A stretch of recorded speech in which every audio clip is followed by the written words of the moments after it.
Good day, our audience, and you're welcome to the NESG Radio. Today, we'll further our discussion on Nigeria's energy transition plan and the importance of the carbon market towards achieving this plan. And to discuss this wonderful topic with us here today, we have with us Mr. Ekehinde Oyiwere. He's the General Manager Technical, Nigeria LLNG Limited. You're welcome, sir. Thank you. And my name is Sheriff Aderibigbe. I am a Strategic and Communications Advocacy Specialist with the Nigerian Economic Summit Group. Okay, sir. Nigeria's energy transition plan. It's something that everybody's looking forward to in terms of us achieving net zero emissions by the year 2060.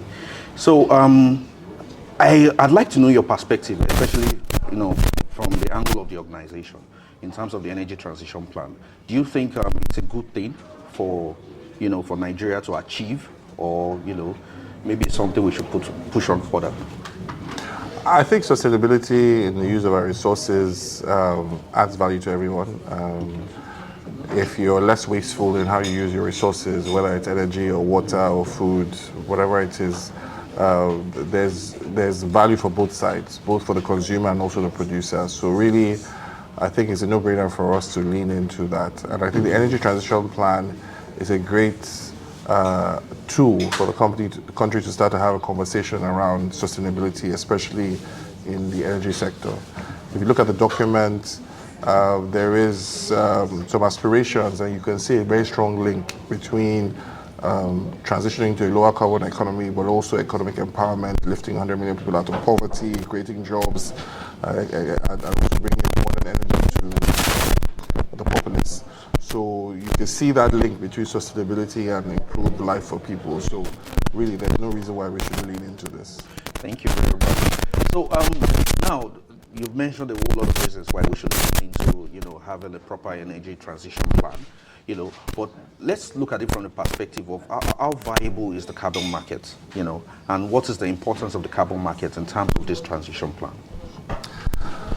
I think the carbon market is a potentially, and I say potentially useful tool. It is quite fragile.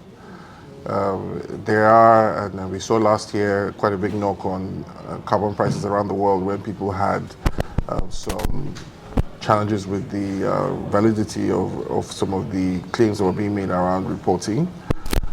It's also very heavily driven by policy, and policy actually is what creates the value. A lot of the values are actually either set by fiat or by government. So in that sense, it's fragile, but of course, where it is carefully thought out and implemented, it does bring an opportunity for you to perhaps start some industries or some projects that are very difficult to get off the ground if they exist. So whilst it's not a silver bullet, it's definitely one of the approaches that we could look at if carefully used with precision that can add value to the whole conversation around the energy transition. Okay, thank you, sir. So moving on now, let's look at it from the perspective of we know how important this plan is, how important the carbon market is. But now we are looking at it from the perspective of what does the government need to do? For instance, for private sector, stakeholders outside, what kind of support do they require from the government in terms of helping them fast track their energy transition plan? I think the government is already doing a lot. I think the last administration started a very rich dialogue under the Vice President then around the energy transition, and I think that's the first thing. So just to bringing stakeholders together to have a dialogue. What we could do perhaps is even have government agencies work in a more integrated manner. To make the energy transition work, or there may be more regulators than we have traditionally dealt with, speaking from an oil and gas perspective. They need to come into the conversation and need to work symbiotically to be able to be the best platform for oil and gas companies to work.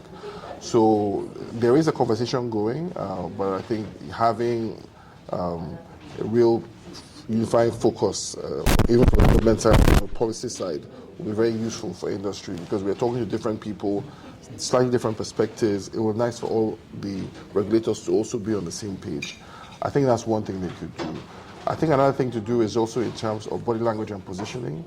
as much as government is still a massive employer, still a huge consumer of energy themselves.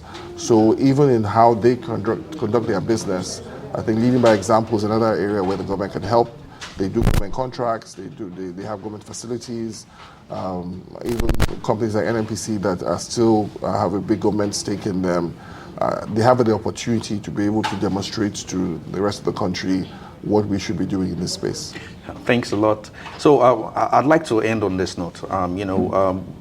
I'd like you to identify some of the challenges, especially you talked about you being in the oil and gas sector. What are some of the challenges that your organization has faced in transitioning from or adopting the Nigerian energy transition plan? And what are some of the opportunities that other companies can adopt to ensure that they fit into this plan? So I think some of the challenges clearly is that some of the areas we're stepping into are new. There are no policies or regulations around carbon transport, carbon and storage, for example. And I think that's one way the government is helping, to be fair, because even from the last few years, there's a study they are doing industry-wide across industries, cement, agriculture, oil and gas, with the World Bank, that is looking at opportunities for carbon capture, utilization, and storage in the country.